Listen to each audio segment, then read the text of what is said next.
Purbaya siapkan sistem baru percepatan belanja TKD.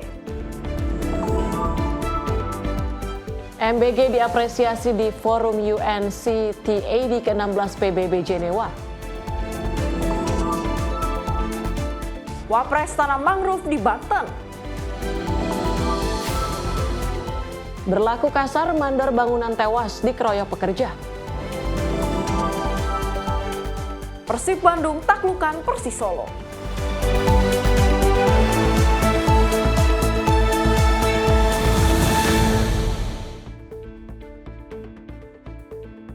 Halo, selamat malam pemirsa. Selain 5 informasi tadi, tentunya kami berdua ingin mengucapkan Selamat Hari Sumpah Pemuda 2025.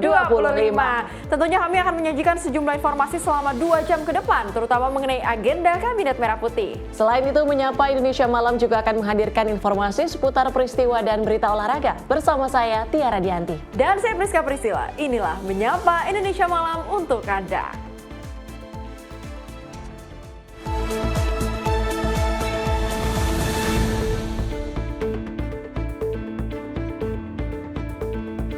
Kita awali dengan informasi pertama dari Menteri Keuangan Purbaya Yudi Sadewa yang menyebut gaya komunikasinya saat ini bukanlah gaya koboi, namun melainkan gaya guna menarik kembali kepercayaan masyarakat terhadap pemerintah. Langkah yang diambil oleh Purbaya dan semua yang dilakukan telah direstui oleh Presiden Prabowo Subianto.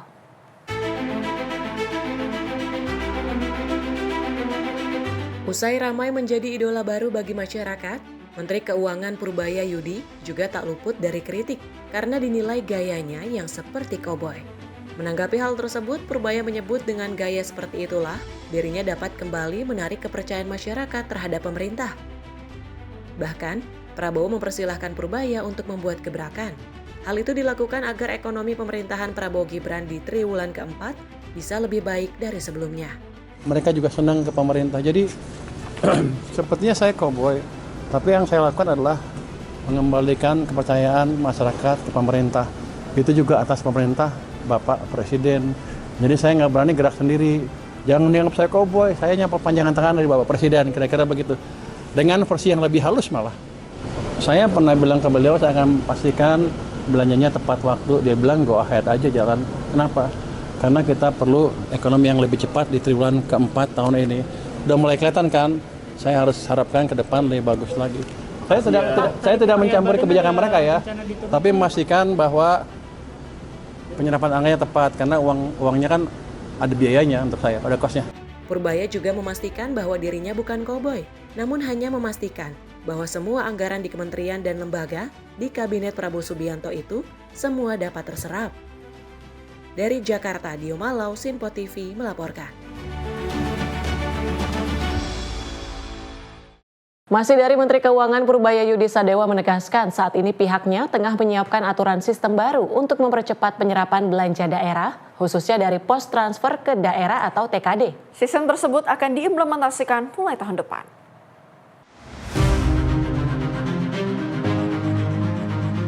Hal tersebut diungkapkan Purbaya saat ditemui di kantor Kementerian Keuangan Jakarta Senin siang. Purbaya menilai pemerintah daerah selama ini belum sepenuhnya siap melakukan percepatan penyerapan belanja, terutama di awal tahun anggaran. Akibatnya masih sering terjadi penumpukan sisa lebih penggunaan anggaran dalam jumlah besar. Untuk mendukung skema tersebut, saat ini pihaknya di Kementerian Keuangan sedang melatih sistem dan pasar untuk mendukung mekanisme pembiayaan TKD. Dengan menyiapkan opsi pendanaan jangka pendek melalui Surat Perbendaharaan Negara atau SPN di awal tahun agar tak mengganggu arus kas negara. Purbaya mengatakan Kemenku akan melakukan sosialisasi sepanjang 12 bulan ke depan agar seluruh Pemda dan perbankan siap menjalankannya. Nah, tapi yang jelas nggak akan diterapkan tahun ini karena kan mereka belum biasa. Kita latihan sistemnya, nanti tahun depan kita akan buat seperti itu supaya di akhir tahun mereka nggak harus nyediain uang 100 triliun secara agregat dari Pemda. Harusnya dengan sistem seperti itu, 100 triliun itu bisa dihabisin di tahun 2026 nanti. Jadi dorongan dari Pemda juga akan lebih kuat dibandingkan dengan sekarang. Pak, tapi kalau dari pusatnya itu gimana Pak mengakali pendapatan? Kan pendapatan kalau di awal tahun kan biasanya minim Pak ya. Nah itu bagaimana? Sekarang kita bisa terbitkan surat utang jangka pendek. Oh, SPN bulan, SPN sebulan, 2 bulan, 3 bulan, 4 bulan. Jadi mesti kreatif sedikit dibanding kita menghambat perekonomian dengan menumpuk uang di bank kan lebih baik seperti itu, uangnya habis nanti di awal tahun saya pastikan pemdanya dapat uang cepat di minggu pertama atau tanggal 2 dapat uang kira-kira gitu. Jadi nggak perlu numpuk uang banyak-banyak lagi. Sedang dikembangkan sistemnya dan sedang dilatih pasarnya supaya pasarnya juga terbiasa dengan SUPN tadi. Berarti kemungkinan besar tidak awal tahun depan ya Pak? Belum siap. Kalau tahun depan ini belum siap sistemnya, pemdanya juga belum siap. Kita akan sosialisasikan terus panjang 12 bulan ke depan sampai akhir tahun depan. Dengan sistem itu, Purbaya memastikan pemerintah memiliki kapasitas untuk belanja lebih cepat, termasuk mengalokasikan anggaran transfer ke daerah atau TKD sesegera mungkin ketika Pemda membutuhkan. Dari Jakarta, Dio Malau, Sinpo TV melaporkan. Sementara itu, Menteri Pemberdayaan Perempuan dan Perlindungan Anak, Arifatul Choyri Fauzi, menyebut faktor ekonomi menjadi salah satu penyebab utama tingginya kasus kekerasan terhadap perempuan dan anak di Indonesia. Menindaklanjuti hal itu, Kementerian P3A berkolaborasi dengan Kemenko PM melalui program Ruang Bersama Indonesia untuk memperkuat sinergi lintas kementerian dan lembaga. Menteri Pemberdayaan Perempuan dan Perlindungan Anak, Arifatul Choyri Fauzi menyatakan, salah satu penyebab tingginya kasus kekerasan terhadap perempuan dan anak adalah faktor ekonomi. Untuk itu, Kementerian PPPA menggelar program kolaborasi bersama Kemenko Pemberdayaan Masyarakat melalui Ruang Bersama Indonesia sebagai upaya menangani permasalahan ekonomi perempuan di tingkat desa secara terpadu. Arifatul Choyri juga turut menyampaikan arahan Presiden bahwa setiap kementerian dan lembaga diminta untuk bersinergi dalam menyelesaikan persoalan masyarakat, termasuk dalam upaya penurunan angka kekerasan terhadap perempuan dan anak. Di penelitian atau survei yang kami melakukan analisa internal bahwa salah satu penyebab tingginya kekerasan terhadap perempuan dan anak adalah faktor ekonomi. Jadi karena faktor ekonomilah ini merambah kemana-mana. Oleh karena itu pada hari ini kita sepakat untuk turun bersama di Ruang Bersama Indonesia yang diinisiasi oleh kementerian kami, Kementerian Pemberdayaan Perempuan dan Perlindungan Anak, RBI, ini melanjutkan dari apa yang dipesankan oleh Bapak Presiden bahwa tidak ada satupun kementerian lembaga yang bisa jalan sendiri. Semua harus kolaborasi dan bersinergi. Bagaimana kita menyelesaikan persoalan-persoalan di tingkat desa. Mungkin setelah ini bukan hanya dengan Kementerian Pemberdayaan Perempuan dan Perlindungan Anak, tetapi beberapa kementerian ya Pak Menko akan kita sinergikan, ayo bersama-sama menyelesaikan persoalan di tingkat desa. Kerjasama lintas kementerian ini diharapkan dapat berlanjut bukan hanya pada pilot project, namun juga di desa-desa yang telah ditetapkan oleh Kemenko PM sebagai upaya bersama dalam mengatasi masalah ekonomi yang menjadi salah satu akar kekerasan terhadap perempuan dan anak. Dari Jakarta, Sri Dewi Andayani, Rona Bayu, Sinpo TV melaporkan. Pemirsa, Kementerian Agama tengah mempersiapkan pelaksanaan ISIS Plus 2025 yang akan menjadi ajang kolaborasi riset internasional. Konferensi ini mengusung semangat integrasi ilmu, penguatan ekologi, serta pengembangan jejaring akademik global. Direktur Jenderal Pendidikan Islam Amin Suyitno menjelaskan bahwa ISIS Plus 2025 akan digelar berbeda dari tahun sebelumnya. Tahun ini, ISIS Plus 2025 menampilkan riset dari siswa unggulan hingga dosen, sekaligus riset yang relevan dengan kebutuhan industri dan isu lingkungan. Kegiatan tersebut juga menjadi sarana untuk memperluas jejaring akademik yang menghadirkan peserta dan pembicara dari berbagai negara dan latar belakang, serta menunjukkan citra Indonesia sebagai negara plural dan beragam. Melalui ISIS Plus 2025 diharapkan Indonesia bisa menjadi pusat kajian dan dialog internasional, serta memberikan solusi nyata terhadap persoalan global. Terima kasih, kita sudah sama-sama tadi menyampaikan informasi terkait persiapan ISIS 2025 yang tadi semua sudah kita sampaikan, baik hal yang teknis maupun yang substantif, bahwa ISIS tahun ini berbeda dengan tahun sebelumnya karena pertama mengusung isu-isu terkait dengan persoalan integrasi ilmu yang real karena ada expo terkait dengan riset, bahkan dari mulai jenjang anak-anak aliyah unggulan sampai hasil risetnya semua kawan-kawan di perguruan tinggi keagamaan, bahkan juga melibatkan beberapa dosen kita yang ada di perguruan tinggi umum khususnya di bawah Dikti Saintek. Itu satu. Yang kedua juga riset yang relevan dengan kebutuhan industri yang orang sering nyebut dengan DUDI, termasuk beberapa riset kita yang nantinya bisa dikolaborasikan dengan persoalan isu-isu lingkungan. Dari Depok, Jawa Barat, Mariska Ahmad Amin, Sinpo TV melaporkan. Sementara itu, Menteri Investasi dan Hilirisasi Rosan Roslani mengungkapkan Brasil dan Indonesia merupakan negara jangkar di bagian Global South. Dirinya mengungkapkan hal tersebut dalam acara Indonesia Brazil Business Forum di Jakarta pada Kamis 23 Oktober 2025.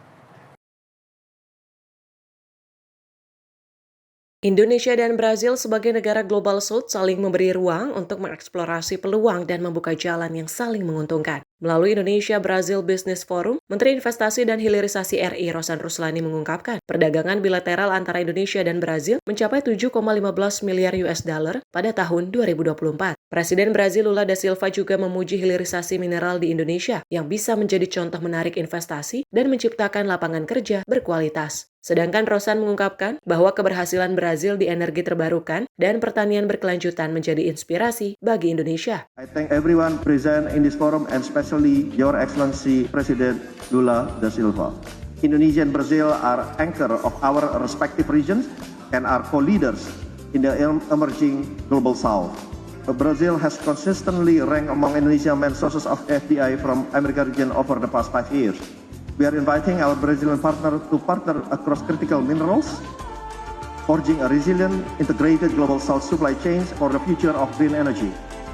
And we strongly believe with the support of potential collaboration and SEPA in the future with Brazil can achieve this ambition together to bring a prosperous to both countries.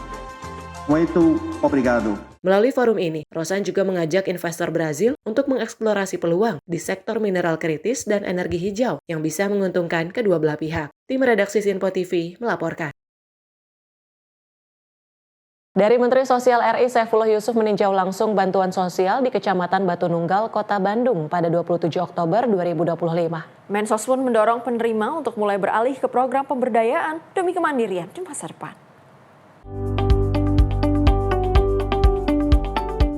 Menteri Sosial RI Saifullah Yusuf meninjau langsung bantuan sosial di Kecamatan Batu Nunggal, Kota Bandung pada 27 Oktober 2025. Dalam kunjungan tersebut, Mensos yang akrab disapa Gus Ipul berdialog bersama keluarga penerima manfaat atau KPM. Di kesempatan itu pun bersama-sama memantau proses penyaluran serta melakukan pengecekan data Tunggal Sosial Ekonomi Nasional atau DTSN. Gus Ipul pun mengingatkan agar bantuan digunakan sesuai kebutuhan serta mendorong penerima untuk mulai beralih ke program pemberdayaan demi kemandirian di masa depan. Sementara itu, total bantuan sembako untuk Kecamatan Batu Nunggal pada triwulan 3 mencapai 2,17 miliar rupiah bagi 3.629 KPM. Tim redaksi Sinpo TV melaporkan. Sementara itu, Wakil Menteri Sosial RI Agus Jabo mengunjungi Sekolah Rakyat Menengah Atas 19 Bantul pada 26 Oktober 2025. Kunjungan ini tidak hanya memotivasi siswa, namun juga menunjukkan perhatian pemerintah terhadap pendidikan dan kesejahteraan anak-anak di sekolah rakyat, demi terciptanya pendidikan yang setara bagi semua lapisan masyarakat. Kunjungan Wakil Menteri Sosial RI Agus Jabo ke Sekolah Rakyat Menengah Atas 19 Bantul meninggalkan kesan mendalam bagi para siswa. Kunjungan Wamensos ke SRMA 19 Bantul berlangsung pada 26 Oktober 2025. Dalam kesempatan itu, Wamensos berbincang akrab kepada para siswa. Di sela-sela makan malam, Wamensos pun berkeliling dan menyapa para siswa. Agus Jabo juga menyampaikan sejumlah pesan dan motivasi kepada para siswa agar terus bersemangat dalam belajar. Jadi kalian harus menjadikan sekolah rakyat ini sebagai jembatan, sebagai tangga, ya. Dan orang tua kalian sudah menyerahkan kalian ke negara, supaya negara bisa mengantarkan kalian mewujudkan cita-cita. Kunjungan ini tidak hanya memotivasi siswa, tetapi juga menunjukkan perhatian pemerintah terhadap pendidikan dan kesejahteraan anak-anak di sekolah rakyat, demi terciptanya pendidikan yang setara bagi semua. Tim redaksi Sinpo TV melaporkan. Masih dari Wakil Menteri Sosial RI Agus Jabo menyerahkan 25 ekor kambing perah Sanen pada 26 Oktober 2025. Penyerahan kambing ini sebagai upaya pengentasan kemiskinan dan mendorong kemandirian masyarakat desa melalui program Kampung Berdaya. Dalam upaya pengentasan kemiskinan dan mendorong kemandirian masyarakat desa, Kemensos terus menghadirkan inovasi melalui program Kampung Berdaya. Salah satunya diwujudkan dengan penyerahan 25 ekor kambing perah jenis Sanen secara simbolis oleh Wakil Menteri Sosial RI Agus Jabo pada Minggu 26 Oktober 2025. Bantuan ini merupakan hasil kolaborasi antara Kemensos dan PT Tresno Jamu Indonesia Cilacap. Kambing jenis Sanen dikenal sebagai penghasil susu berkualitas tinggi, dengan produktivitas mencapai 3 hingga 5 liter per harinya. Hal ini sebagai langkah awal membangun kemandirian ekonomi warga berbasis potensi lokal. Bantuan ini diberikan kepada masyarakat di 6 kecamatan di Kabupaten Magelang, yakni Desa Kajoran, Puncung Roto, Kalirejo, Tanjung Anom, Ngadirojo, dan Bigaran. Kita berangkat dari yang kita punyai, yang ada, paling tidak kepala desa ini, masyarakat di desanya itu sudah mulai kita bangkitkan untuk bisa berdaya dan mandiri. Melalui kolaborasi dengan PT Tresno Jamu Indonesia, Kemensos terus mendorong pemberdayaan masyarakat lewat pengembangan kampung berdaya bidang peternakan di Desa Kajoran, Magelang. Tim redaksi Sinpo TV melaporkan. Beralih ke Menteri Koperasi RI Ferry Juliantono melakukan penanaman padi di sawah milik Desa Namang, Kabupaten Bangka Tengah pada 24 Oktober 2025. Menkop berharap dengan adanya Kopdes Kelurahan Merah Putih dapat memberikan kontribusi maksimal terhadap potensi di bidang pertanian dan perkebunan di Babel. Menteri Koperasi RI Ferry Juliantono melakukan penanaman padi di lahan seluas 200 hektar di sawah milik Desa Namang, Kabupaten Bangka Tengah pada 24 Oktober 2025, di mana penanaman dilakukan secara simbolis. Penanaman padi ini merupakan bagian gerakan kedaulatan pangan, di mana berasnya berasal dari produksi lokal, bukan impor, di mana hasil panennya nanti akan diserap oleh Koperasi Desa Kelurahan Merah Putih. Menkop juga berharap dengan adanya Kopdes Kelurahan Merah Putih dapat memberikan kontribusi maksimal terhadap potensi di bidang pertanian dan perkebunan di Babel melalui pengelolaan maupun distribusi bahan seperti pupuk dan sebagainya. Berasnya dari lokal sendiri. Nanti hasil gabah kering panennya diserap oleh koperasi desa. Kami Kementerian Koperasi juga sebisa mungkin membantu ada dryer yang ada di koperasi desa Kelurahan Merah Putih supaya kadar air, pecahan dan menirnya juga nanti bagus. Dan harapannya 1 hektar bisa 6 ton karena tadi benihnya juga udah bagus. Pupuknya nanti akan disalurkan melalui koperasi desa Kelurahan Merah Putih. Dengan benih unggul dan dukungan pupuk yang disalurkan melalui koperasi, Menkop berharap produktivitas mencapai 6 ton per hektar. Tim redaksi Sinpo TV melaporkan. Kita ke informasi lain, pemirsa. Kapal perang Amerika Serikat bersandar di ibu kota Trinidad dan Tobago pada Minggu 26 Oktober 2025. Di tengah meningkatnya tekanan militer pemerintah Trump terhadap Presiden Venezuela Nicolas Maduro. Kehadiran kapal perang ini memicu reaksi beragam, baik dari pemerintah setempat maupun masyarakat sipil.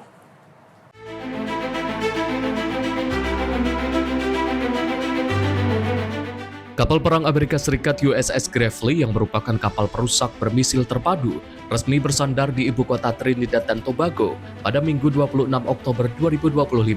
Langkah ini merupakan bagian dari upaya pemerintah Trump untuk meningkatkan tekanan militer terhadap pemerintah Venezuela dan Presiden Nicolas Maduro. Kehadiran USS Gravely ini melengkapi pergerakan kapal induk USS Gerald R. Ford yang saat ini dilaporkan berlayar semakin dekat ke perairan Venezuela. Presiden Maduro menilai gerakan ini sebagai upaya Amerika Serikat untuk membangun perang abadi baru terhadap negaranya. Sementara Presiden Donald Trump menuduh Maduro sebagai pemimpin kelompok kejahatan terorganisasi Tren de Aragua, meski tanpa menyertakan bukti. Pejabat dari pemerintah Trinidad dan Tobago serta Amerika Serikat mengungkapkan, kapal perang itu akan bertahan hingga Kamis 29 Oktober 2025 untuk melaksanakan latihan militer bersama dan misi kemanusiaan. Perdana Menteri Trinidad dan Tobago, Kamla Persad Bisesar, dilaporkan menyambut baik kehadiran militer Amerika Serikat dan mendukung operasi penumpasan penyelundupan narkoba di perairan Venezuela. Namun, kehadiran kapal perang ini mendapat tantangan dari sejumlah kelompok masyarakat lokal. Dalam aksi unjuk rasa di depan Kedutaan Besar Amerika Serikat, pemimpin Partai Movement for Social Justice, David Abdullah, menyebut kehadiran kapal perang tersebut sebagai tindakan yang tidak patut. Abdullah menilai kehadiran kapal perang di perairan yang hanya beberapa mil dari Venezuela saat konflik memanas adalah sebuah penghinaan terhadap prinsip damai dan kedaulatan regional. Sementara itu, Blok Perdagangan Regional CARICOM yang terdiri dari 15 negara Karibia menyerukan dialog untuk meredakan ketegangan. Meski begitu, Perdana Menteri Persad Bisesar menilai bahwa wilayah tersebut saat ini tidak bisa disebut zona damai dengan alasan tingginya angka kejahatan dan pembunuhan di sejumlah negara anggota. Tim redaksi Sinpo TV melaporkan. Antisipasi keracunan, Bupati Banyuwangi perketat pengawasan dapur MBG. Informasi selengkapnya usai jeda, tetaplah bersama kami di Simpo TV.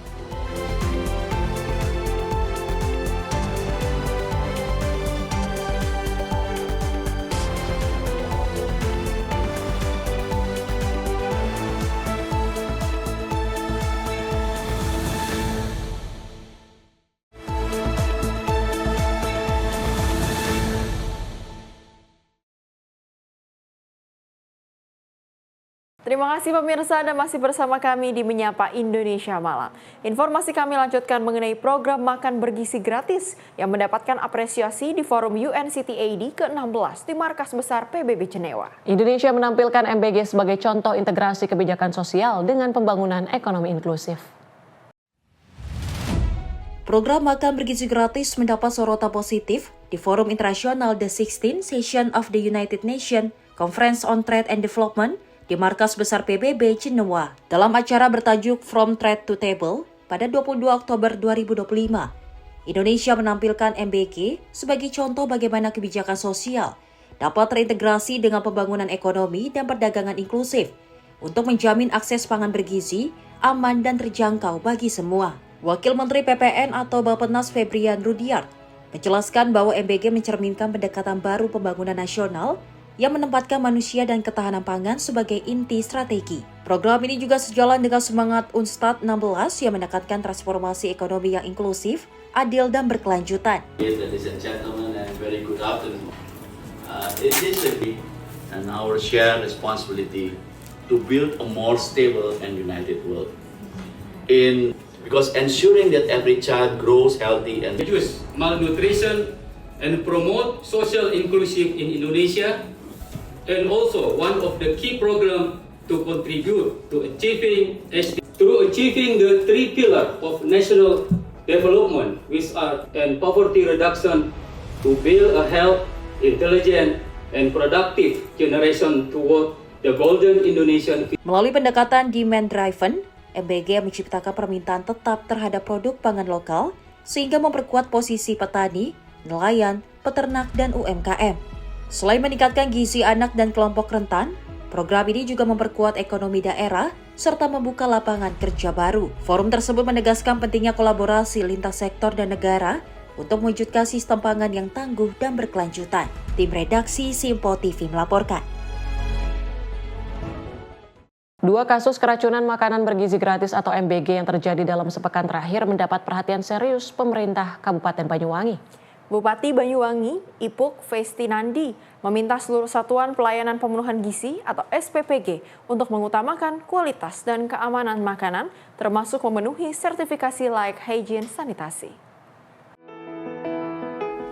Bupati Banyuwangi Ipuk Festinandi menegaskan, semua dapur penyedia makanan bergizi wajib memenuhi standar layak hygiene sanitasi atau SLHS. Hal ini menyusul 2 kasus keracunan yang terjadi di 2 sekolah berbeda dalam sepekan terakhir. Kedua sekolah tersebut mendapat suplai makanan dari SPPG yang berbeda. Satu di antaranya sudah ditutup sementara, dan satu lagi masih dalam proses pemeriksaan. Pemkab Banyuwangi terus mendorong seluruh SPPG untuk memiliki sertifikat layak hygiene sanitasi, sesuai aturan Kementerian Kesehatan yang mewajibkan dapur MBG tersertifikasi oleh pemerintah daerah. Bupati Ipuk juga meminta agar pengelola dapur memperhatikan sanitasi dan pengelolaan limbah, serta berkoordinasi dengan Dinas Lingkungan Hidup. Ini saya mengecek salah satu SPPG ada di Banyuwangi. Setelah kemarin ada kejadian, kita perlu mengecek kembali SOP yang ada di SPPG. Ini menjadi pelajaran bagi kita semuanya agar teman-teman para pengelola SPPG ini tidak mengulangi kesalahan MBG ini bisa berjalan dengan lancar di Banyuwangi tanpa ada kasus-kasus keracunan dan sebagainya, makanan yang berkualitas dan bisa dinikmati anak-anak.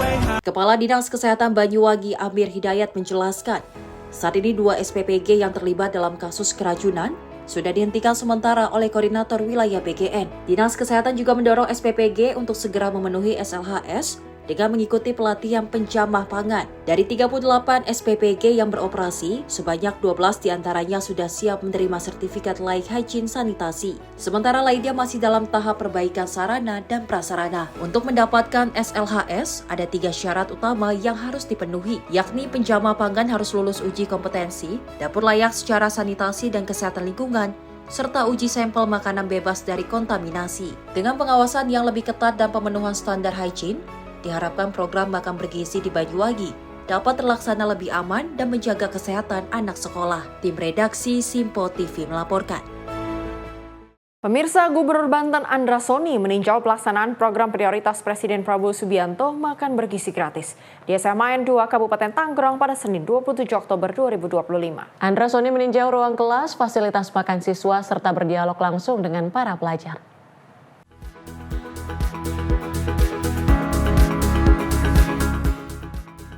Gubernur Banten Andra Soni meninjau pelaksanaan program prioritas Presiden Prabowo Subianto makan bergizi gratis di SMA Negeri 2 Kabupaten Tangerang pada Senin 27 Oktober 2025.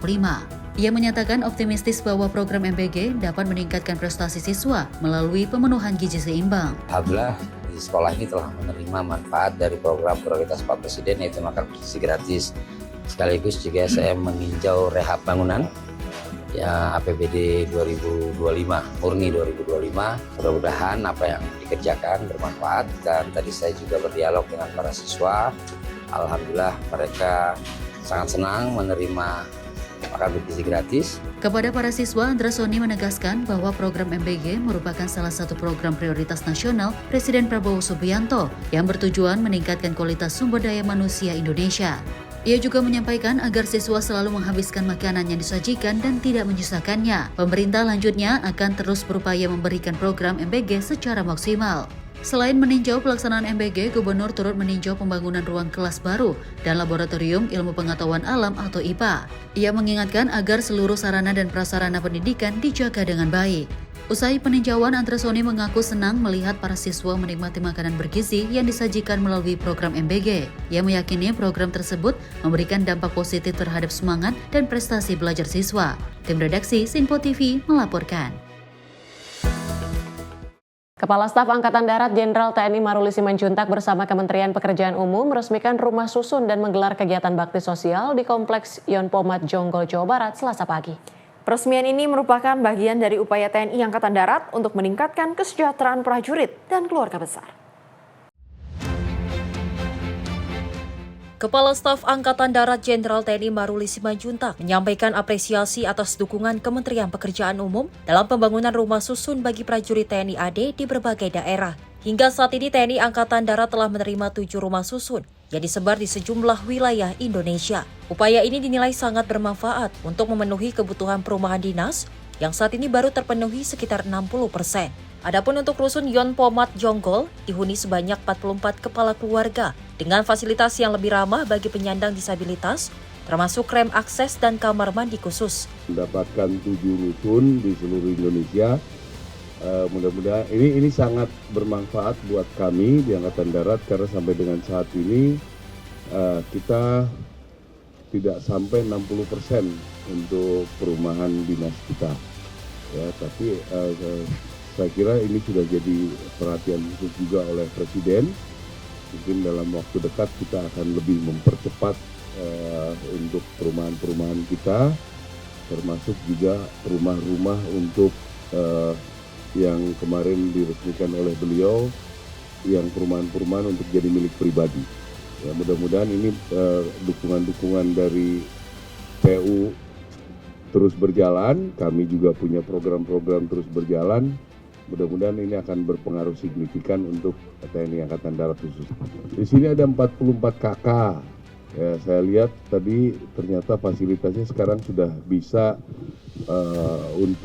untuk orang-orang yang difabel, ya, termasuk lantainya sudah ada tanda-tandanya, juga kamar mandi difabelnya sudah ada yang untuk pegangan, yang seperti itu. Saya pikir ini baru saya tahu juga ada kemajuan-kemajuan untuk fasilitas. Dari Jonggol, Jawa Barat, Jihan Nabila, Mutia Agiani, Simpo TV melaporkan. SMPN 1 Telaga Sari menerima bantuan dari Kementerian Pendidikan Dasar dan Menengah untuk melakukan revitalisasi di sejumlah ruangan sekolah. Revitalisasi dilakukan guna para siswa dapat belajar dengan nyaman dan juga aman. Kementerian Pendidikan Dasar dan Menengah melakukan revitalisasi berbagai satuan pendidikan, termasuk SMP Negeri 1 Telaga Sari di Kabupaten Karawang, Provinsi Jawa Barat.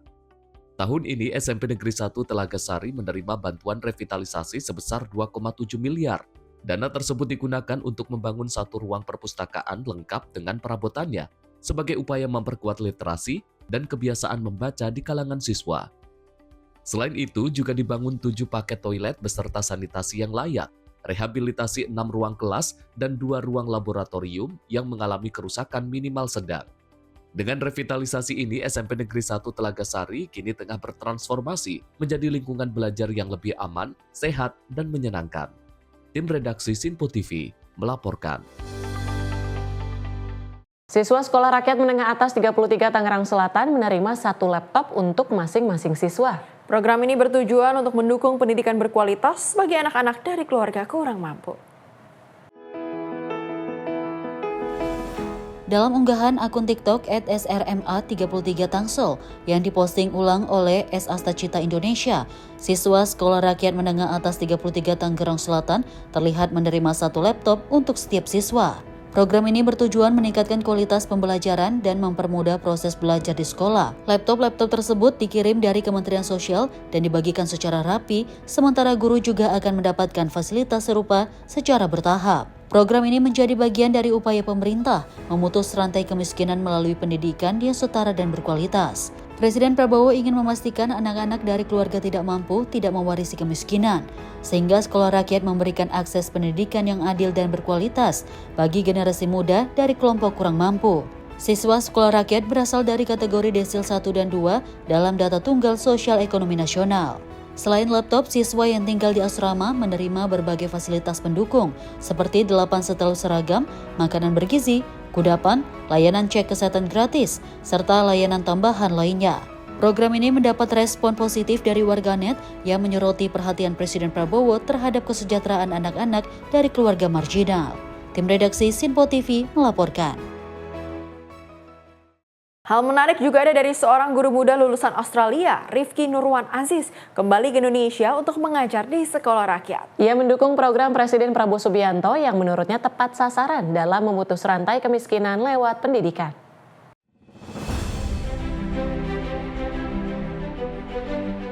Rifki Nurwan Aziz, lulusan Universitas Pendidikan Indonesia Bandung yang juga sempat melanjutkan studi ke Australia, memilih kembali ke Indonesia untuk mengajar di Sekolah Rakyat Menengah Atas 13 Bekasi.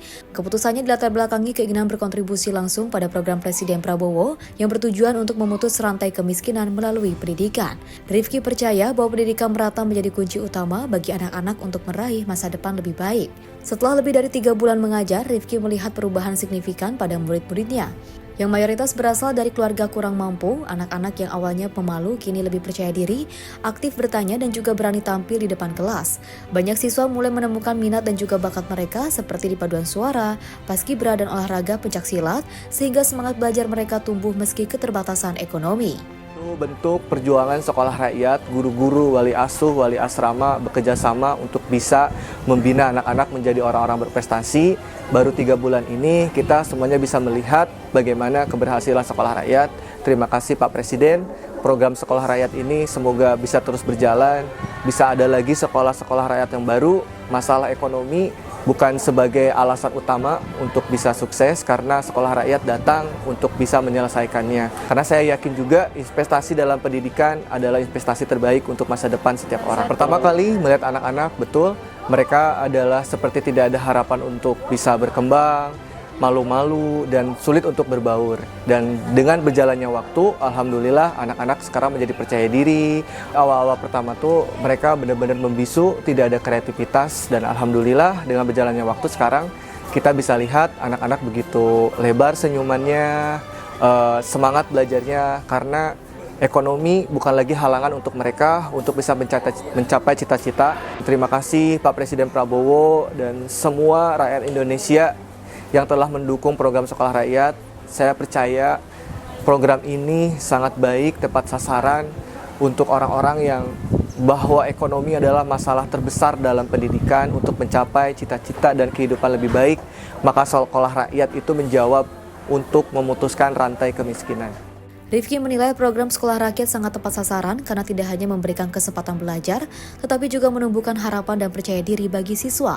Ia terharu melihat semangat anak-anak termasuk dari keluarga pemulung yang memiliki cita-cita tinggi. Bagi Rifki, perubahan ini membuktikan bahwa pendidikan dapat mengubah nasib dan ia menyampaikan terima kasih kepada Presiden Prabowo atas inisiatif program tersebut. Tim redaksi Simpo TV melaporkan. Kita ke informasi lain pemirsa, kereta api Purwojaya dengan rute Cilacap Gambir anjlok di kawasan Kedung Waringin, Kabupaten Bekasi, Jawa Barat pada Sabtu malam. Menyikapi peristiwa tersebut, Satuan Brimob Polda Metro Jaya diterjunkan untuk melakukan pengamanan serta pengaturan lalu lintas di sekitar lokasi kejadian. Personel Brimob dari Batalion D Pelopor Polda Metro Jaya tiba di lokasi sekitar pukul 20:15 waktu Indonesia bagian Barat dan langsung berkoordinasi dengan pihak PT Kereta Api Indonesia, Polsek setempat, serta instansi terkait lainnya. 2 gerbong bagian belakang kereta Purwojaya dilaporkan anjlok sehingga mengganggu arus lalu lintas di sekitar lintasan. Adapun untuk menghindari kemacetan, personel Brimob langsung melakukan pengaturan arus lalu lintas dan membantu proses evakuasi penumpang. Menurut keterangan pihak PT KAI, tidak ada korban jiwa dalam kejadian ini. Seluruh penumpang berhasil dievakuasi dengan selamat dan dipindahkan menggunakan bus menuju stasiun Cikampek untuk melanjutkan perjalanan. Dalam keterangannya, Dansat Brimob Polda Metro Jaya Kombes Pol Hendik Marianto menegaskan kehadiran Brimob di lokasi merupakan wujud respon cepat dan kesiapsiagaan dalam menghadapi kondisi darurat.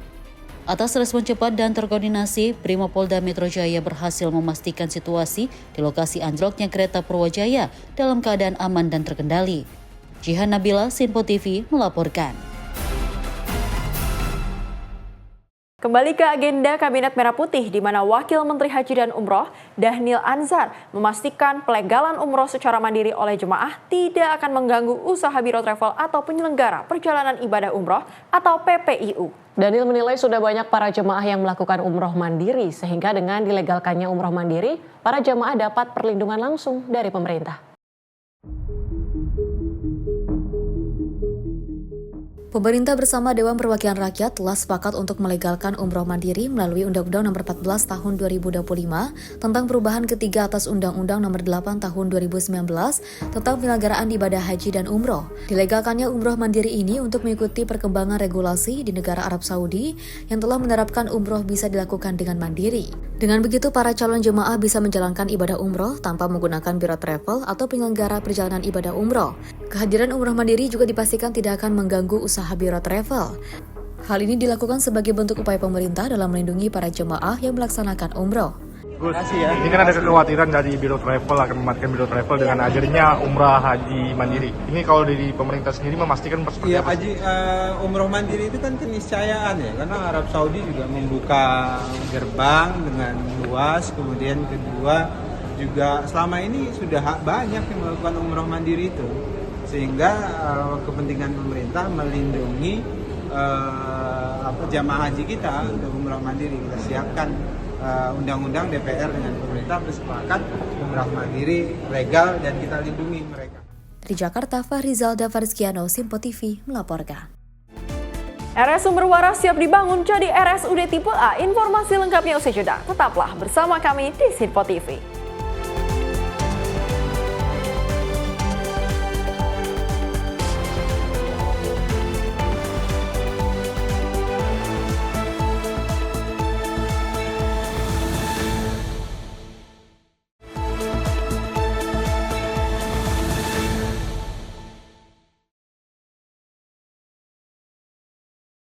Anda kembali menyaksikan Menyapa Indonesia Malam dan informasi kami lanjutkan. Wapres Gibran Raka Buming Raka melakukan penanaman mangrove di Ketapang, Tangerang, memperkuat perlindungan ekosistem pesisir nasional. Langkah ini sejalan dengan rehabilitasi mangrove dan pembangunan berkelanjutan pemerintah.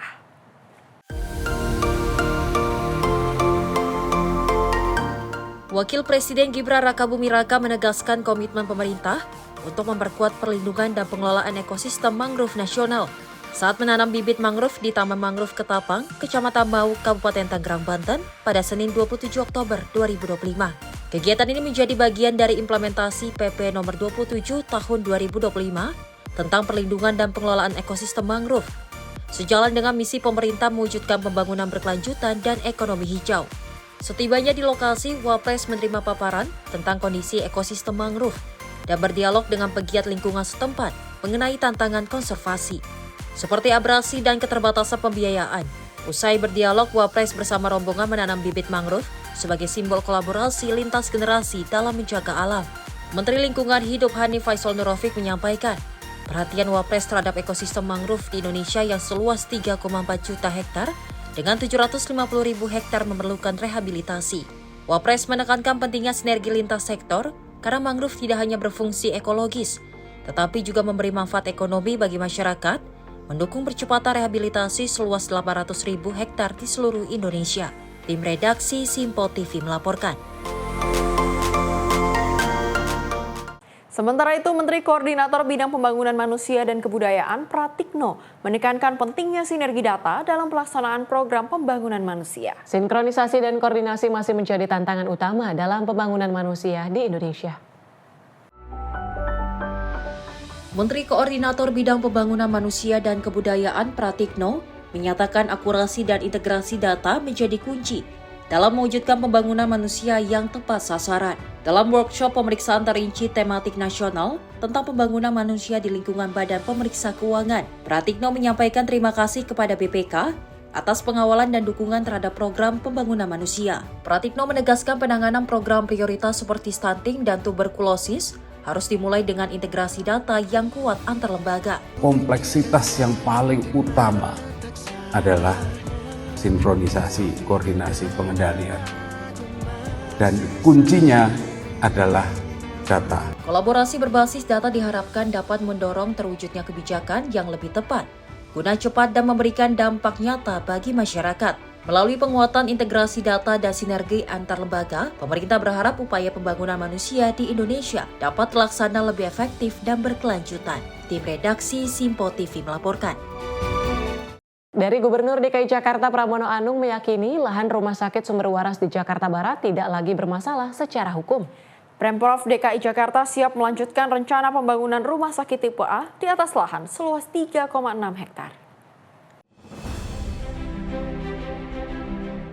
Gubernur DKI Jakarta Pramono Anung meninjau langsung lokasi lahan milik Pemprov Jakarta di samping Rumah Sakit Sumber Waras pada Senin 27 Oktober 2025.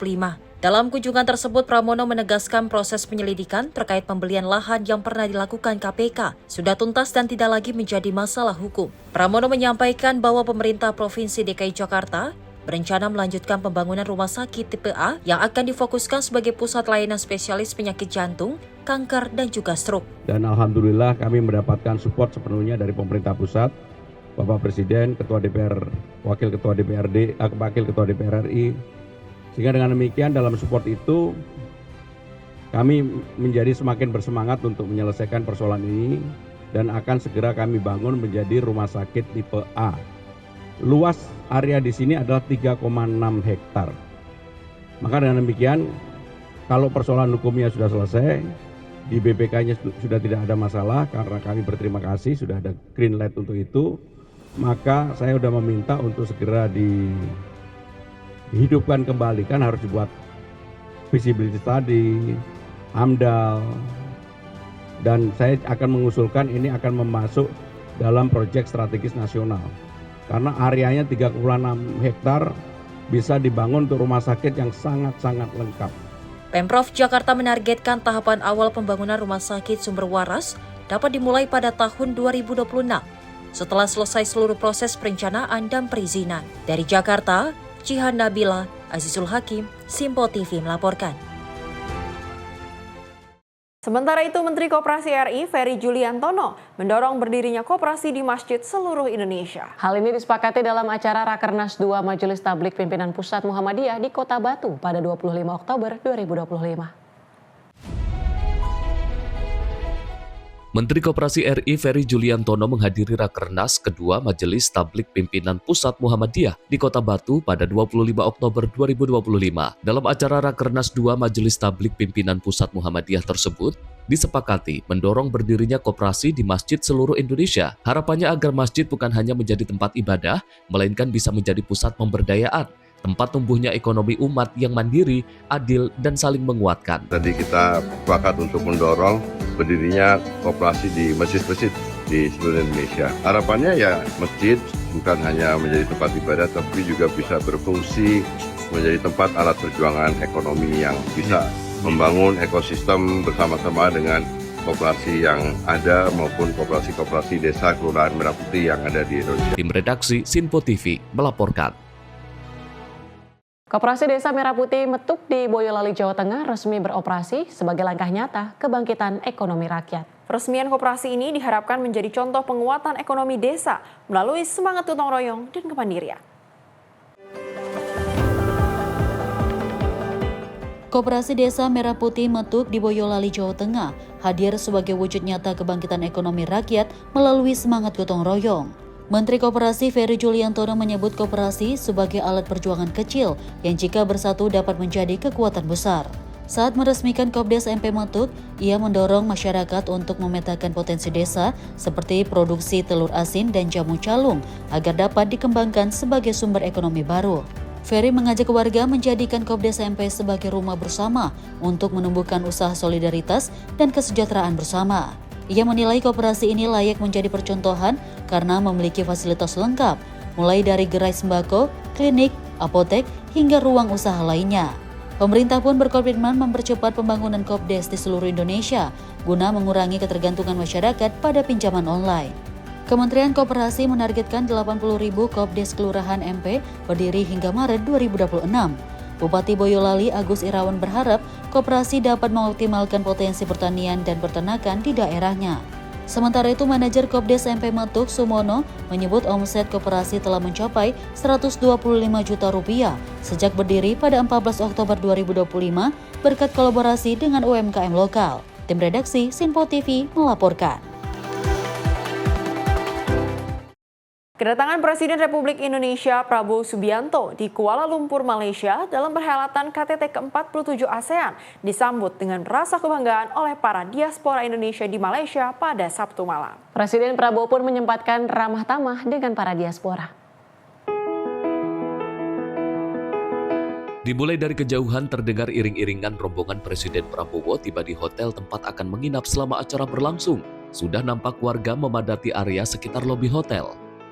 Prabowo yang baru saja membuka pintu dan keluar dari mobil yang mengantarkannya itu pun sudah disambut dengan riuh seruan namanya yang menggema dengan semangat. Prabowo juga menyempatkan untuk ramah tamah sejenak dengan para diaspora Indonesia yang telah setia menanti kedatangannya dengan menyalami dan meladeni permintaan foto bersama. Syafa mengakui sebagai big fans Prabowo dan berdecak kagum tatkala mendapatkan kesempatan berbincang sejenak bahkan hingga disalami dan juga foto bersama. Big fan sama dia. Big fan. Apa sih yang bikin senang? Karena sama pengen ketemu. Kenapa sama pengen ketemu sama? Karena dia gemoy. Ketemu Bapak Presiden ya senang, bahagia, kagum. Dan saya mengucapkan semoga Bapak selalu sehat selalu.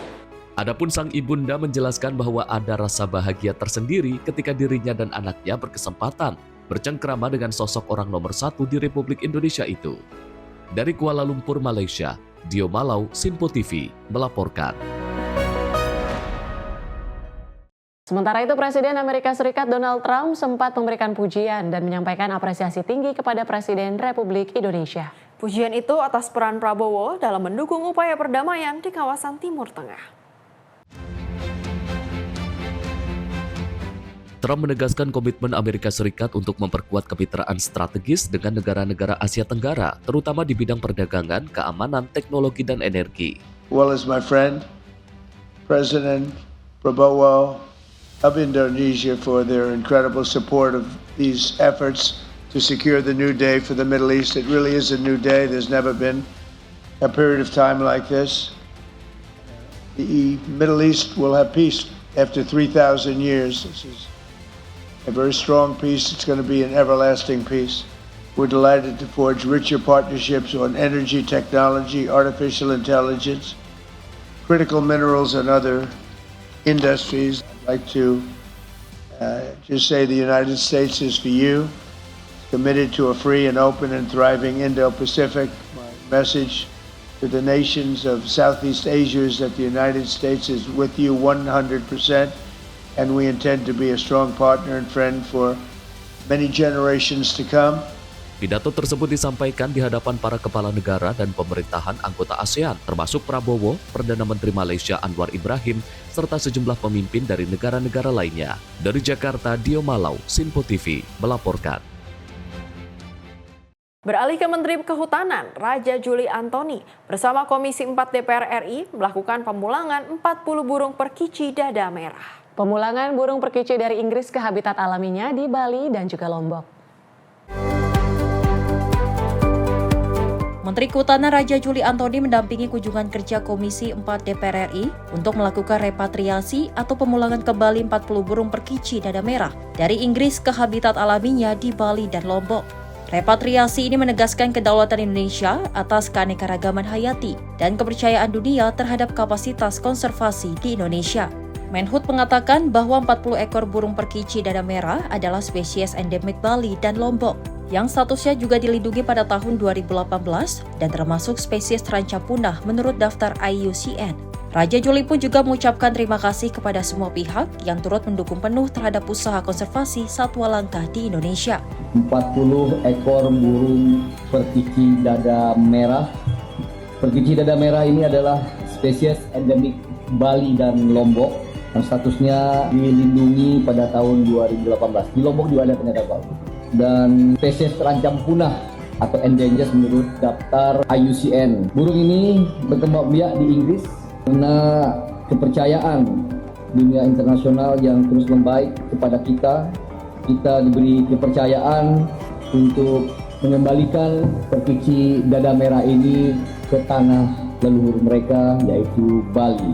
Bahwa kita juga perlu mengucapkan terima kasih kepada Bali Safari dan Bali Bird Park yang berkontribusi terhadap proses-proses pengembalian perkici dada merah ini. Oleh karena itu, saya mengucapkan terima kasih sebesar-besarnya kepada semua pihak, terutama kepada Komisi 4 DPR RI yang selalu memberikan dukungan penuh terhadap usaha-usaha konservasi satwa langka di Indonesia. Dengan begitu, Menhub berharap suatu hari nanti kicauan perkici kembali memenuhi hutan Bali dan Lombok. Tim redaksi Simpo TV melaporkan. Pemirsa, masalah sampah dan mikroplastik masih jadi tantangan serius yang mengancam lingkungan dan kesehatan masyarakat. Menteri Lingkungan Hidup Hanif Faisal menegaskan komitmen pemerintah untuk segera mengatasi permasalahan ini melalui inovasi teknologi dan sinergi antar daerah.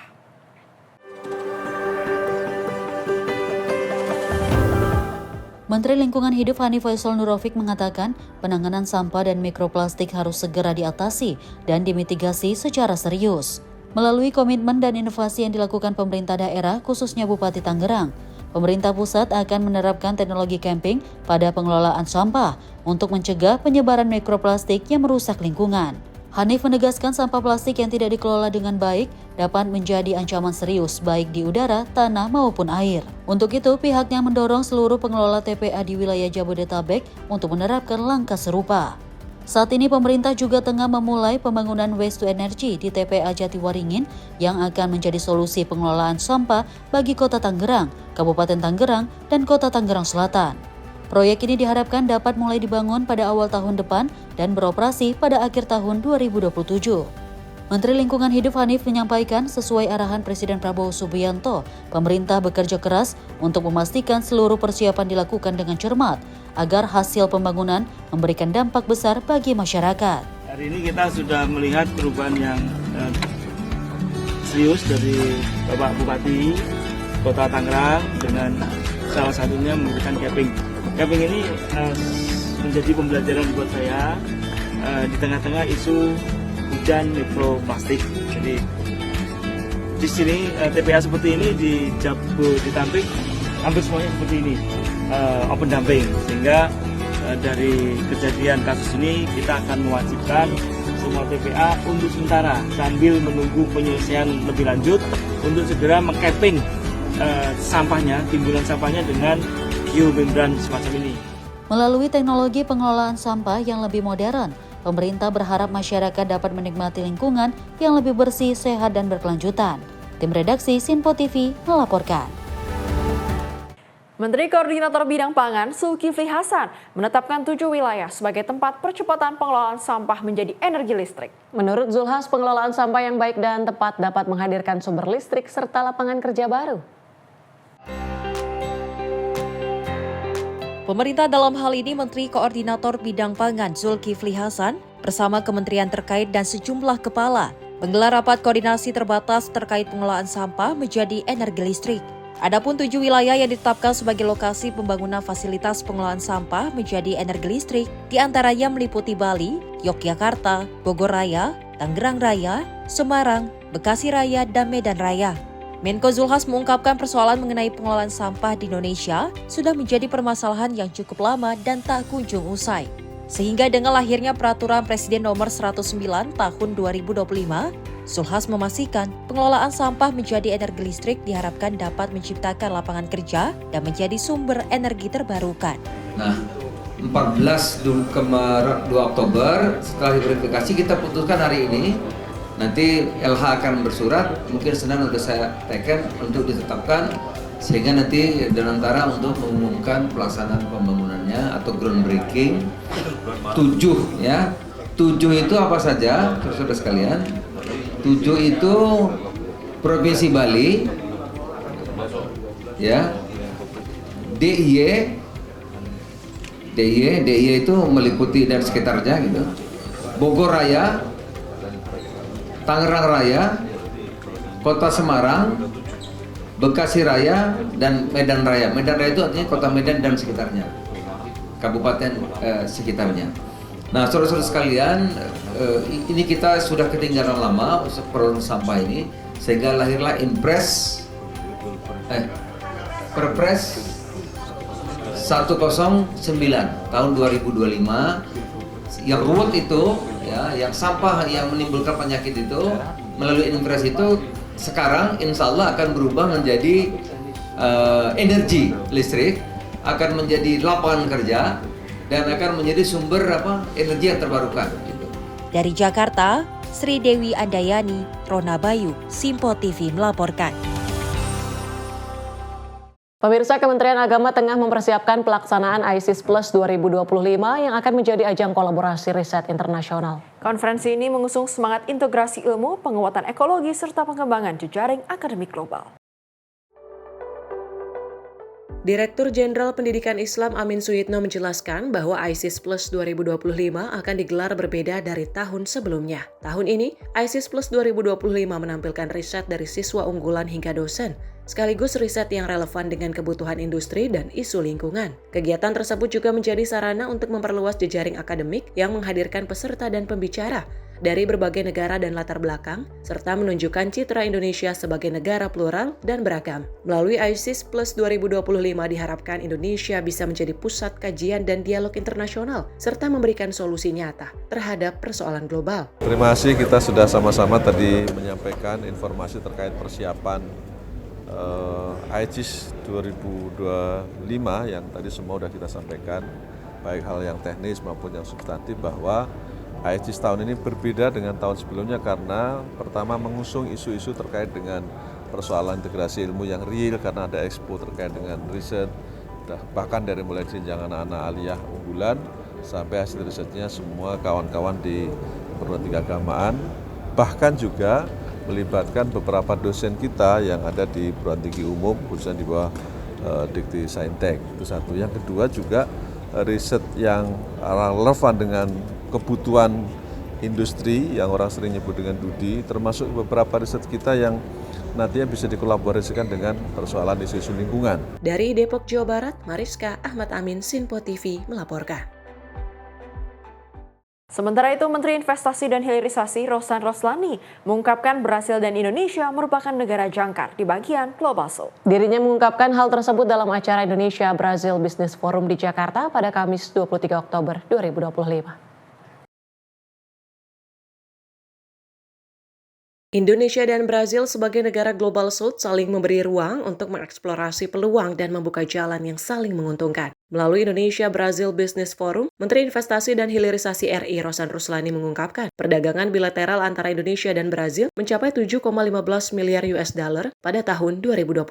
Presiden Brazil Lula da Silva juga memuji hilirisasi mineral di Indonesia yang bisa menjadi contoh menarik investasi dan menciptakan lapangan kerja berkualitas. Sedangkan Rosan mengungkapkan bahwa keberhasilan Brazil di energi terbarukan dan pertanian berkelanjutan menjadi inspirasi bagi Indonesia. I thank everyone present in this forum and especially Your Excellency President Lula da Silva. Indonesia and Brazil are anchor of our respective regions and are co-leaders in the emerging Global South. Brazil has consistently ranked among Indonesia's main sources of FDI from America region over the past 5 years. We are inviting our Brazilian partner to partner across critical minerals, forging a resilient, integrated global South supply chains for the future of green energy.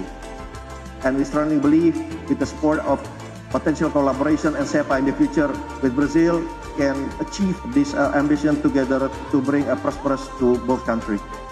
Muito obrigado. Melalui forum ini, Rosan juga mengajak investor Brazil untuk mengeksplorasi peluang di sektor mineral kritis dan energi hijau yang bisa menguntungkan kedua belah pihak. Tim redaksi Sinpo TV melaporkan.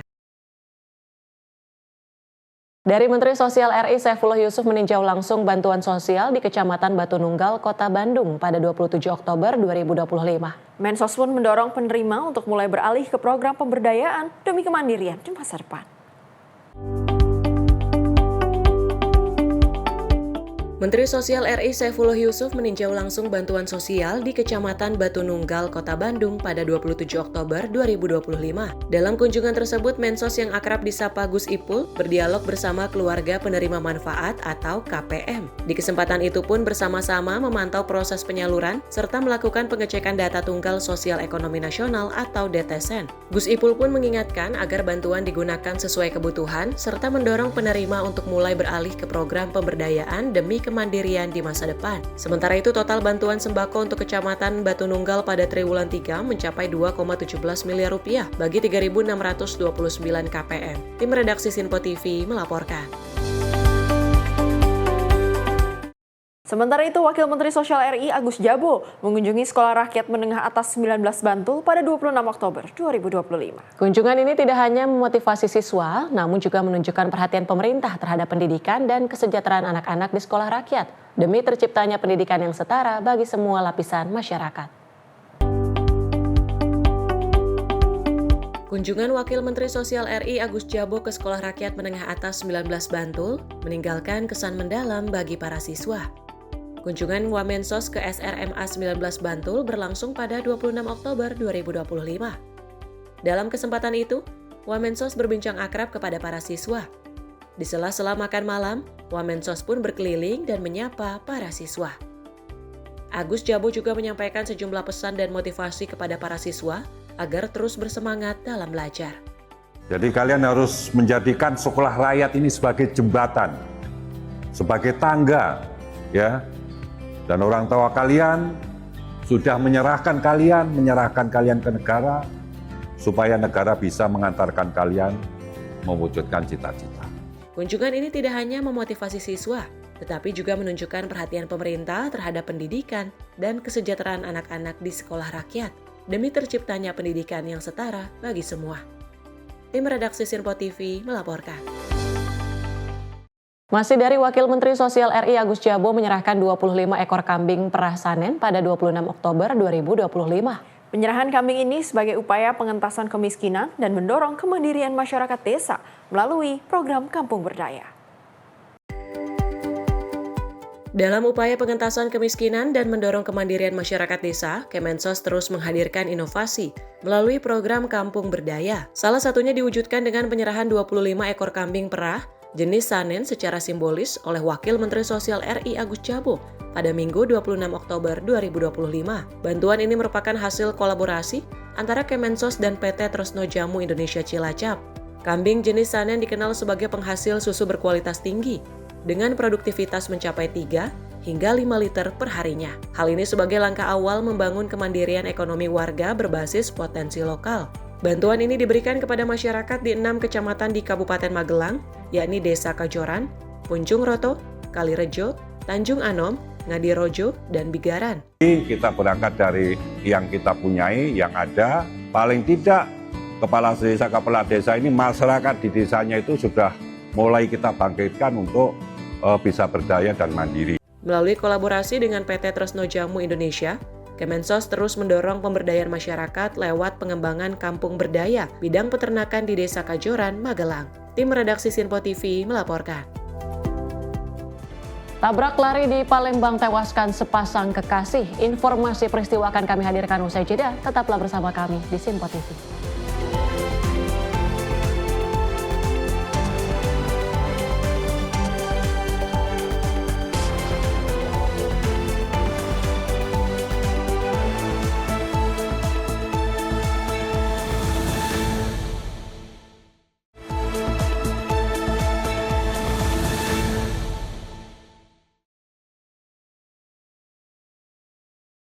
Terima kasih pemirsa, Anda masih bersama kami di Menyapa Indonesia Malam. Kita awali informasi peristiwa di mana sepasang kekasih tewas setelah menjadi korban tabrak di Jalan Soekarno-Hatta, Kota Palembang, Sumatera Selatan. Korban yang mengendarai sepeda motornya terpental sejauh puluhan meter setelah ditabrak dari belakang mobil Toyota Innova putih dengan kecepatan tinggi.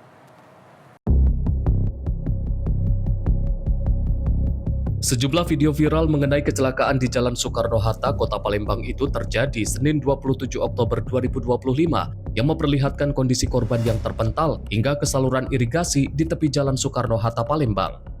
Sejumlah pengguna jalan sempat penasaran untuk melihat secara langsung kondisi kecelakaan sehingga membuat kemacetan arus lalu lintas. Beberapa barang bukti berupa pakaian dan serpihan kendaraan milik korban sempat dikumpulkan warga lalu diserahkan ke pihak kepolisian. Polisi langsung melakukan evakuasi dan membawa kedua jenazah korban ke Rumah Sakit Bayangkara Polda Sumsel. Kanit Gakum Satlantas Polrestabes Palembang, Ibtu Hermanto mengkonfirmasi jika kondisi kedua korban meninggal dunia dan saat ini sudah dibawa ke kamar jenazah Rumah Sakit Bayangkara Polda Sumsel. Terima kasih, jadi dapat menjelaskan tadi pagi kami dapat laporan terjadi laka lantas antara sepeda motor Yamaha NMAX diduga ini tabrak lari, bukan sementara tabrak lari, yang berjalan dari arah Simpang Talang Bakung mengarah ke Jalan Sukasari. Kejadiannya diperkirakan sekitar jam 03 subuh kejadiannya. Jadi korban sudah kami evakuasi ke kamar mayat Rumah Sakit Umum. Untuk kondisi korban seperti apa nih? Korban meninggal di tempat. Kami temukan terpental masuk parit dan rawa-rawa di jalan dua korban. Kami sementara mencari saksi yang di sekitar TKP yang mengetahui dan melihat kejadian. Juga kami mencari CCTV di sekitar lokasi. Untuk pengemudi mobil Innova putih masih dalam proses penyelidikan karena usai terjadi insiden tragis tersebut pelaku sempat melarikan diri. Dari Palembang, Sumatera Selatan, jurnalis Sinpo TV melaporkan.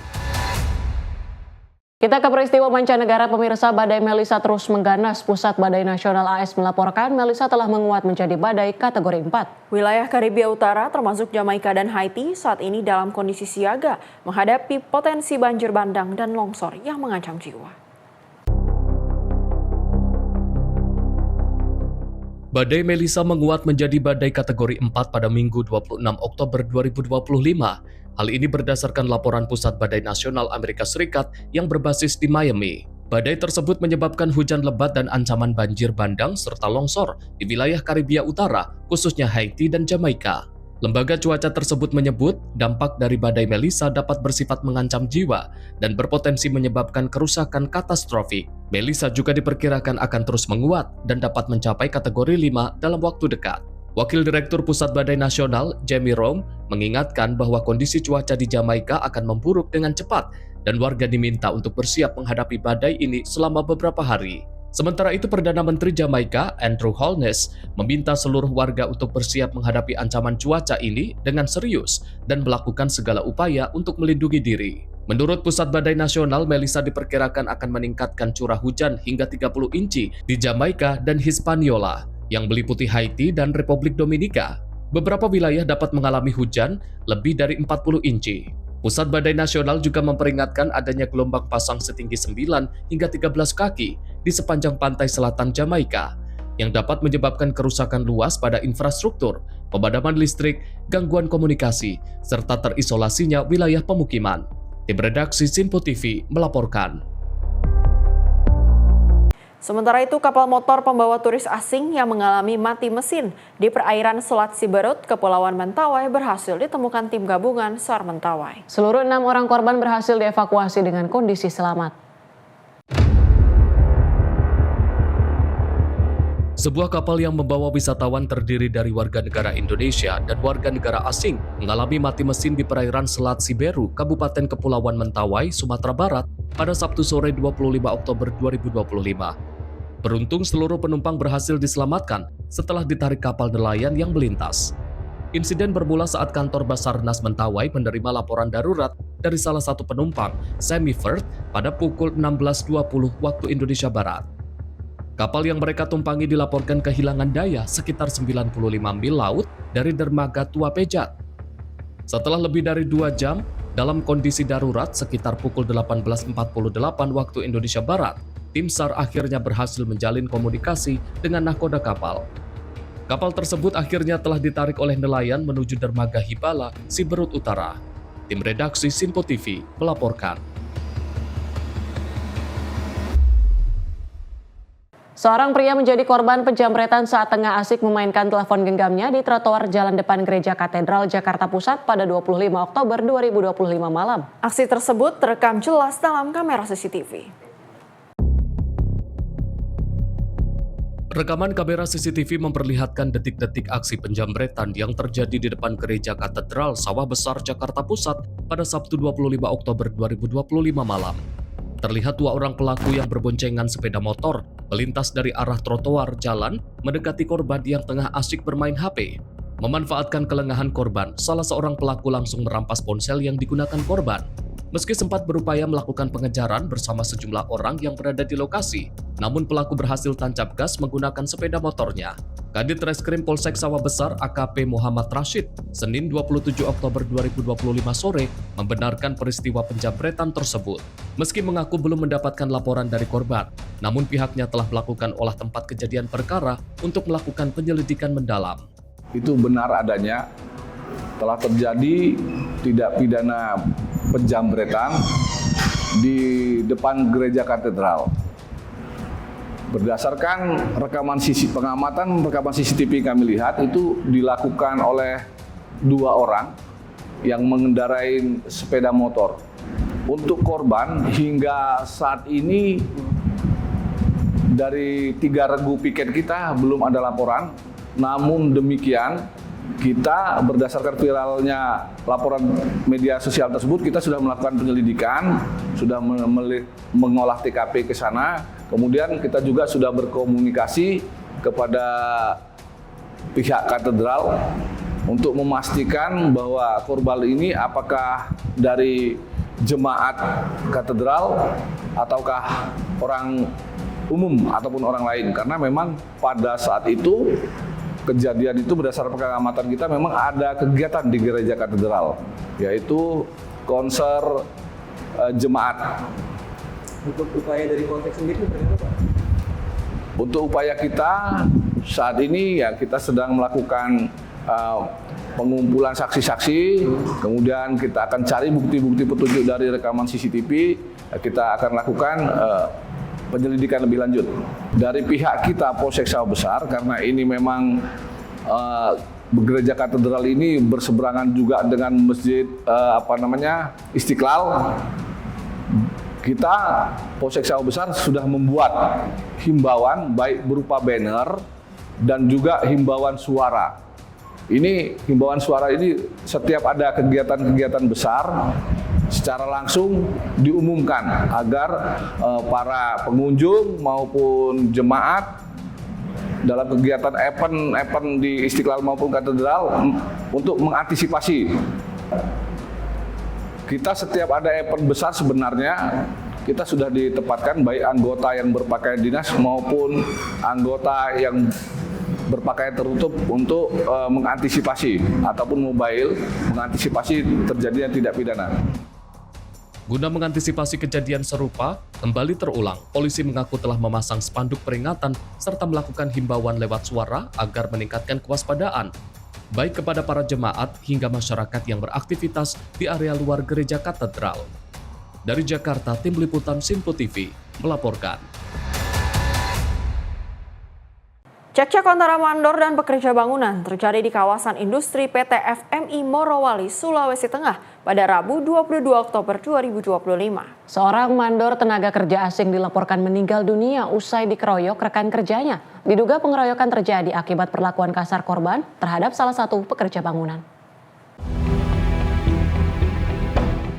Ini adalah rekaman CCTV sesaat seorang mandor asal Tiongkok cekcok dengan salah seorang pekerja bangunan di kawasan industri PT FMI Morowali, Sulawesi Tengah pada Rabu 22 Oktober 2025. Saat cekcok, mandor asal Tiongkok itu terlihat emosi dan berlaku kasar dengan mencekik dan memukuli seorang pekerja bangunan menggunakan tangan kosong dan menggunakan kayu. Aksi mandor itu kemudian menyulut amarah pekerja bangunan dan sejumlah rekan kerja lainnya yang melihat kejadian. Pekerja bangunan kemudian beramai-ramai memukuli mandor hingga mandor jatuh di lantai tidak berdaya dan akhirnya meninggal dunia. Menurut saksi mata, peristiwa tersebut diduga terjadi saat mandor dan salah seorang pekerja terlibat cekcok terkait pemindahan barang material. Korban pun dikenal sebagai mandor yang kasar dan arogan kepada pekerja. Ulia Haifanisa, tim redaksi Simpo TV melaporkan. Penemuan jasad wanita tanpa identitas di aliran Kalimalang, Cikarang Barat, Kabupaten Bekasi, Jawa Barat gemparkan warga. Korban ditemukan menggunakan jaket sweater warna hitam dan celana panjang gelap. Saat ditemukan, kondisi jasad sudah membusuk.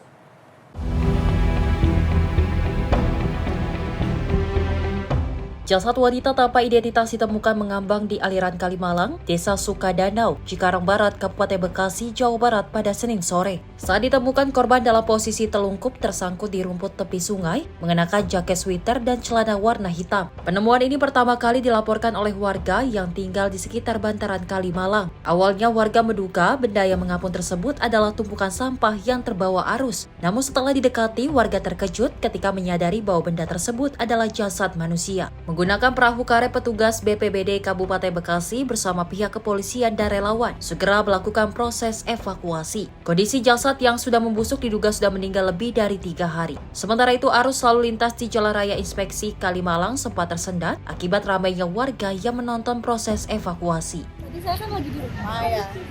Sebelum ada kejadian rame-rame gini, emang mama saya tuh ngeliat, tapi kirainnya tuh tumpukan-tumpukan sampah biasa. Dan ternyata pas kita masuk udah ramai di belakang, ternyata itu mayat.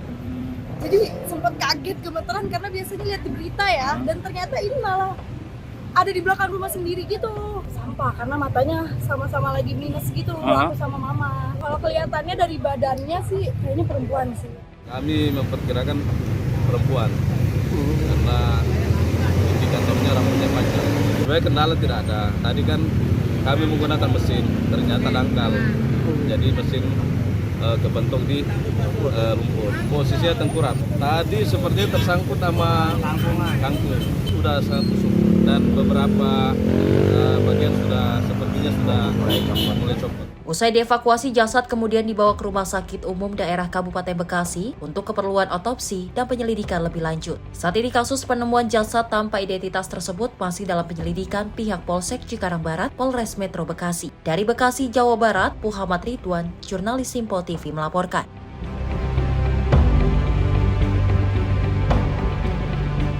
Polres Bogor mengungkap peredaran narkoba dan sediaan farmasi di wilayah Kabupaten Bogor dengan mengamankan 155 tersangka pada Selasa 28 Oktober 2025. Pengungkapan kasus tersebut dilakukan bertepatan dengan Hari Sumpah Pemuda di Aula Mapolres Bogor yang dihadiri jajaran Forkopimda. Polres Bogor melakukan pengungkapan kasus narkotika dan peredaran gelap persediaan farmasi di wilayah Kabupaten Bogor. Dalam kurun waktu 3 bulan terakhir, terdapat 114 perkara yang berhasil diungkap dengan mengamankan 155 pelaku yang telah ditetapkan sebagai tersangka. Kapolres Bogor AKBP Wika Ardilestanto mengatakan pengungkapan ini merupakan komitmen dalam memberantas narkoba di wilayah Bumi Tegar Beriman. Adapun barang bukti yang disita dalam kasus ini yaitu sabu seberat 4,4 kg, ganja 17,8 kg, 7 batang pohon ganja, tembakau sintetis 0,9 kg. Lebih lanjut, AKBP Wika Ardilestanto mengatakan dari pengungkapan kasus tersebut diestimasikan dapat menyelamatkan 82.000 jiwa dari potensi penyalahgunaan narkoba. Menurutnya, langkah tersebut sejalan dengan asa cita Presiden Republik Indonesia yaitu pemberantasan narkoba. Dalam asa cita ke-7 Presiden Prabowo, menurutnya, Prabowo menyampaikan untuk memperkuat reformasi politik, hukum, dan birokrasi, serta memperkuat pencegahan dan pemberantasan korupsi, narkoba, judi, dan penyelundupan. Tim redaksi Sinpo TV melaporkan. Seorang bocah laki-laki bernama Arfan 9 tahun dilaporkan hilang terseret arus deras di kawasan Pamulang Timur, Kota Tangerang Selatan, akhirnya ditemukan pada Senin 27 Oktober 2025. Korban diduga terbawa arus selokan setelah berusaha mengambil sendalnya yang jatuh. Setelah lebih dari 18 jam pencarian, jasad Arfan 9 tahun akhirnya ditemukan pada Senin 27 Oktober 2025. Bocah asal Pamulang, Kota Tangerang Selatan ini sebelumnya dilaporkan hanyut terseret arus selokan saat bermain hujan bersama teman-temannya pada Minggu 26 Oktober lalu. Jasad Arfan ditemukan sekitar pukul 9:30 waktu Indonesia Barat di kawasan perumahan Bukit Pamulang Indah, sekitar 2,5 km dari lokasi awal ia terseret arus. Tubuh korban tersangkut di tumpukan sampah ranting pohon di dalam gorong-gorong sepanjang 50 meter. Jenazah korban langsung dievakuasi menuju rumah duka untuk diserahkan kepada pihak keluarga. Tim redaksi Sinpo TV melaporkan. Kurang dari 24 jam setelah menyerang sebuah tempat kebugaran di Jalan Ahmad Yani, Kota Bandung, 5 anggota bermotor sestir berhasil ditangkap Resmob Satreskrim Polrestabes Bandung pada Senin 27 Oktober 2025. Aksi brutal terjadi saat konvoi ulang tahun mereka. 2 dari 5 pelaku adalah residivis, sementara 2 lainnya masih di bawah umur.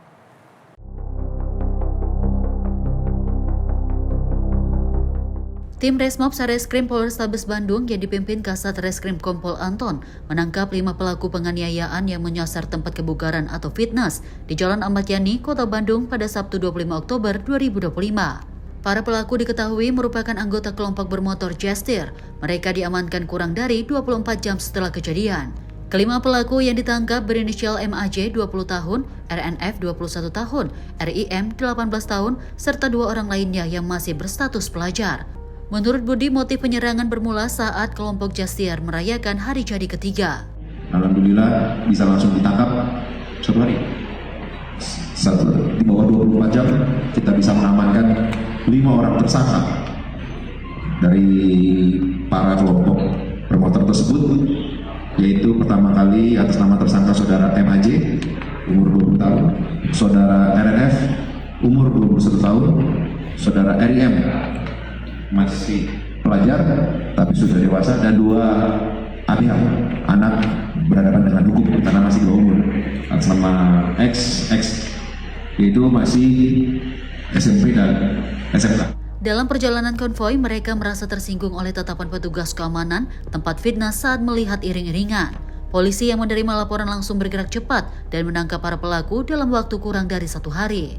Atas perbuatannya, para pentolan kelompok bermotor itu dijerat pasal 170 KUHP tentang pengeroyokan dengan ancaman hukuman maksimal 5 tahun penjara. Polisi juga masih memburu 2 pelaku lainnya yang masih buron. Tim redaksi Sinpo TV melaporkan. Penertiban sejumlah bangunan semi permanen di lahan kantor Camat Tanjung Morawa, Deli Serdang, Sumatera Utara berujung ricuh pada Senin pagi 27 Oktober 2025. Puluhan personel Satpol PP yang diturunkan untuk pembongkaran mendapati perlawanan dari warga yang menolak digusur.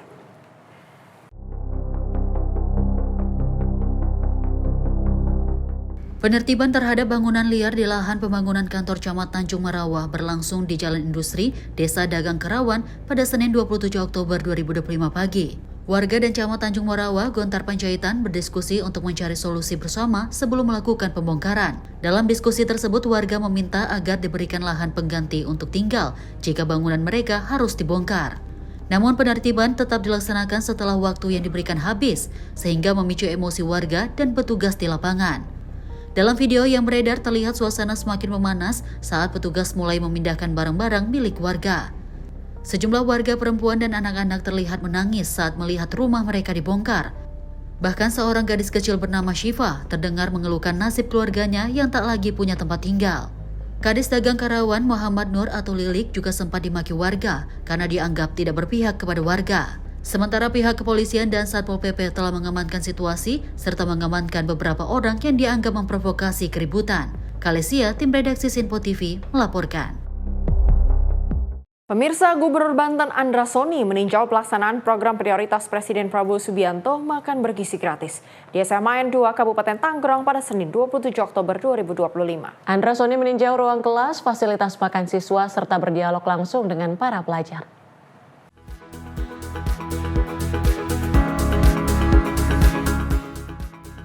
Gubernur Banten Andra Soni meninjau pelaksanaan program prioritas Presiden Prabowo Subianto makan bergizi gratis di SMA Negeri 2 Kabupaten Tangerang pada Senin 27 Oktober 2025. Ia menyatakan optimistis bahwa program MBG dapat meningkatkan prestasi siswa melalui pemenuhan gizi seimbang. Alhamdulillah di sekolah ini telah menerima manfaat dari program prioritas Pak Presiden yaitu makan bergizi gratis. Sekaligus juga saya meninjau rehab bangunan ya APBD 2025, murni 2025. Mudah-mudahan apa yang dikerjakan bermanfaat dan tadi saya juga berdialog dengan para siswa.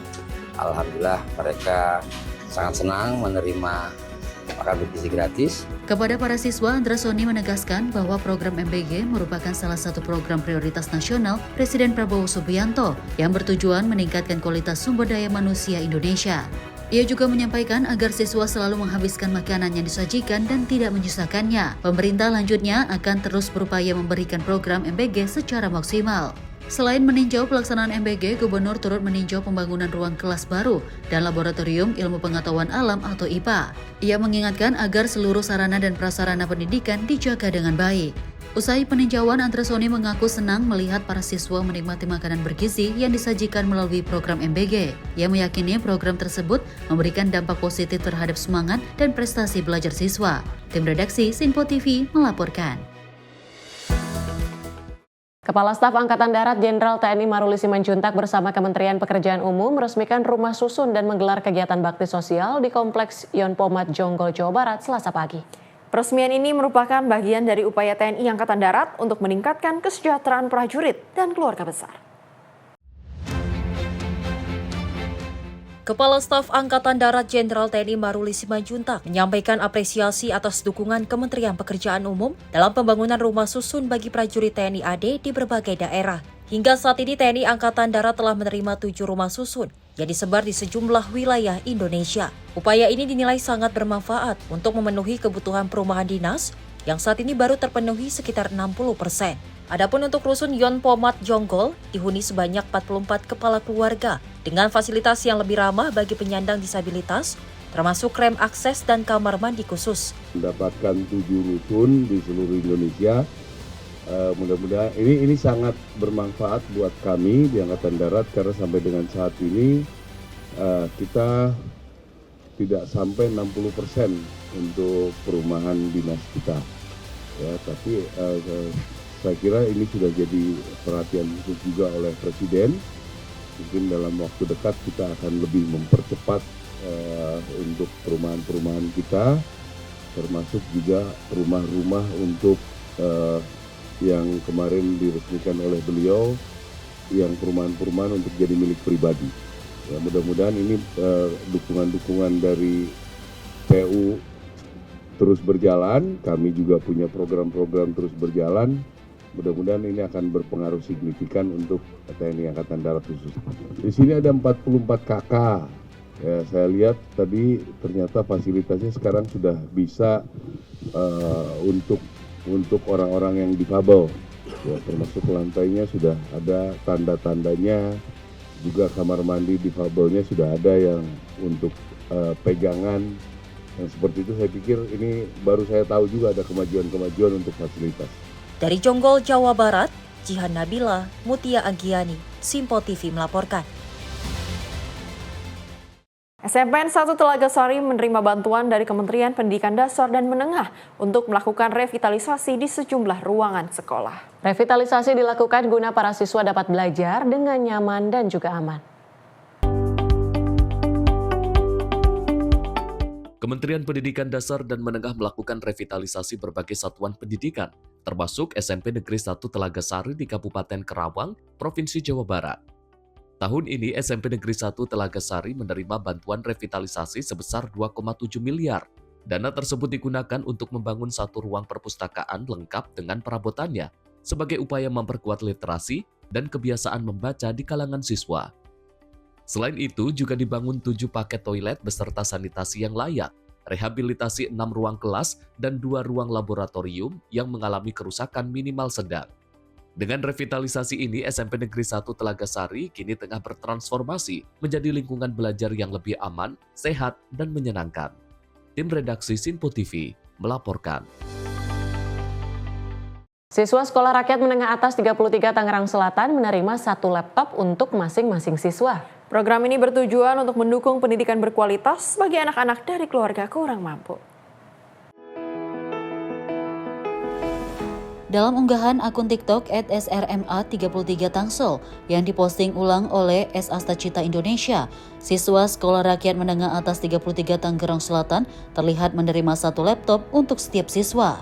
Program ini bertujuan meningkatkan kualitas pembelajaran dan mempermudah proses belajar di sekolah. Laptop-laptop tersebut dikirim dari Kementerian Sosial dan dibagikan secara rapi, sementara guru juga akan mendapatkan fasilitas serupa secara bertahap. Program ini menjadi bagian dari upaya pemerintah memutus rantai kemiskinan melalui pendidikan yang setara dan berkualitas. Presiden Prabowo ingin memastikan anak-anak dari keluarga tidak mampu tidak mewarisi kemiskinan, sehingga sekolah rakyat memberikan akses pendidikan yang adil dan berkualitas bagi generasi muda dari kelompok kurang mampu.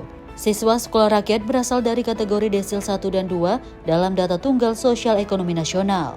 Selain laptop, siswa yang tinggal di asrama menerima berbagai fasilitas pendukung seperti 8 setel seragam, makanan bergizi, kudapan, layanan cek kesehatan gratis, serta layanan tambahan lainnya. Program ini mendapat respon positif dari warganet yang menyoroti perhatian Presiden Prabowo terhadap kesejahteraan anak-anak dari keluarga marginal. Tim redaksi Sinpo TV melaporkan.